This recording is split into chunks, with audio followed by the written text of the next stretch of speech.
السلام عليكم ورحمة الله تعالى وبركاته. إخوان، كنتمنى تكونوا كلكم بخير وعلى خير. المهم بدون إطالة ندخل في الموضوع مباشرة. كلكم عندكم هاد لابليكاسيون شات جي بي تي في التليفون.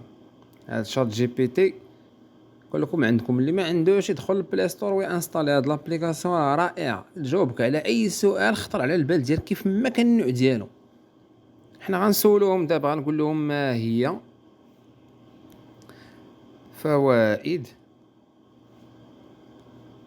الساعة الإضافية بالمغرب. حنا مكلخين ما كنفهموا والو، سولوا هاد الناس اللي فاهمين. ها هو جاوبنا. الساعة الإضافية في المغرب اللي هي التوقيت الصيفي جي ام تي بلس ان عندها عدة فوائد، لكن أيضا بعض الناس كيشوفوا فيها عيوب. هذه أهم الفوائد بشكل واضح: توفير الطاقة، كتخلي الناس يستافدوا أكثر من ضوء الشمس في المساء. هذا ما هضره ما والو. النتيجة تقليل استعمال الإضاءة والكهرباء، حتى هذه ماشي هضره ما والو، ما قنعناش. هذا كيساعد في خفض استهلاك الطاقة. انا بان لي غير الناس عندهم العلاقات مع فرنسا بغا يخليو التوقيت بحال بحال وصافي، ما هادشي والو. ما زعما ماشي شي حاجه اللي تحسين الاقتصاد. النهار كيولي اطول في المساء، الناس كيبقاو خارج اكثر. ما هضراش هادي، ما قنعونيش انا صراحه. كيزيد النشاط التجاري، المقاهي، المحلات، الترفيه، كيشجع السياحه كذلك. زياده الانتاجيه، الشركات الادارات كيكون عندها وقت اطول في النهار، كيكون التنسيق احسن مع اوروبا حيت نفس التوقيت تقريبا. صافي، هذا هو صافي. بيت القصيد هو هذا اللي قالوا، كيكون التنسيق احسن مع اوروبا حيت نفس التوقيت تقريبا. يعني المستثمرين اللي هما دايرين استثمارات ديالهم هنا في المغرب بغا يديروا التنسيق مع الناس ديالهم تما في اوروبا، وبغا يتحكموا في المغرب ويديروا التوقيت ديال المغرب بحال اوروبا، وهذا الشيء ماشي في الصالح ديالنا. حنا عندنا جي ام تي بلس ان، ما عندنا ما نديروا بهذا الشيء. المهم، بدون اطاله، الموضوع علاش درتو؟ الموضوع درتو لانه الا كنتو كلكم بحالي ما عجبكمش هذا الشيء، وقعوا العارضه. الله يجازيكم بخير. اللي ما عرفش العارضه فين كاينه، انا نوريكم العارضه فين كاينه. راه شوفوا، قراو بعدا، راه كاين السلبيات هنا، تتساليو كل واحد يقرا هذا الشيء على حده. وسولوا هذا شات جي بي تي على اي حاجه بغيتو تعرفوها. اللي بغى يوقع العارضه، انا نوريكم كيفاش ديروا. تتوقعوا شحال ديال الناس بغاو يوقعوا العارضه وما عرفوش فين يوقعوا.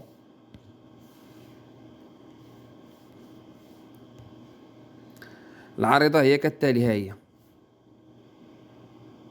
اللي بغى يعرف هاد العارضه فين يلقاها، راه اللين غنحطو لكم في الديسكريبسيون لتحت. تدخل غير الوصف لتحت، غتلقاني حاط لك اللين ورك عليه، وغتشعل لك هاد لاباج هكا.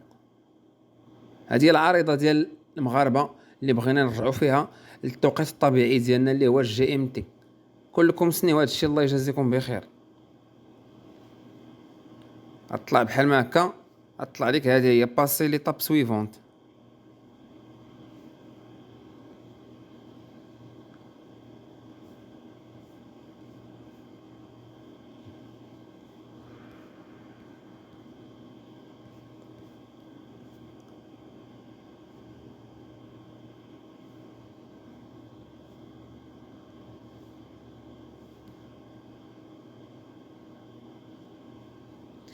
ملي دير باسي لي طاب سويفونت كيقول لك هنا واش بغيتي تساهم 31 درهم، كتقول ليه لا لا لا، جو بريفير بارطاجي. دابا انا علاش ما عطانيش نصوت؟ لانني ديجا مصوت. انت راه غادي يعطيك دير السميه والمود باس والايميل ديالك، ما يعطيكش بحال ما هكا. غيعطيك التصويت هو الاول. انا صوتت ديجا، ما عطانيش الحق نعاود نصوت. انت راه غايقول لك صوت هو الاول، عاد ممكن لك في الاخر تبارطاجي ليا مع صحابك. نتمنى كلكم تصوتوا، الله يجازيكم بخير، باش نرجعوا للتوقيت ديالنا. وبدون اطاله، حنا درنا هذا الموضوع باش يصوتوا الناس كاملين، لانه العريضه راه يلاه فيها واحد، حاليا فيها واحد 280 الف. راه بغينا نطلعوا العريضه المغرب راه فيها 40 مليون واحد. راه خص العريضه تكون بالملايين، الله يجازيكم بخير، باش نفرضوا الصوت ديالنا على هاد الناس ويردوا لنا التوقيت ديالنا. ما بغينا والو، حنا بغينا التوقيت ديالنا يرجع لنا، الله يرحم الوالدين. حنا ماشي فرنسا، حنا في المغرب. حنا جينا في الخط الزمني الجي ام تي، ما عندنا ما نديرو بلس ان. الله يجازيكم بخير. ما ديروش هذا الشيء بحال راه شي حاجه اللي تستهزئوا بها. راه الا تصنتوا لينا وردوا لينا التوقيت ديالنا راه ممكن الصوت ديالنا يولي من هنا لقدام ان شاء الله.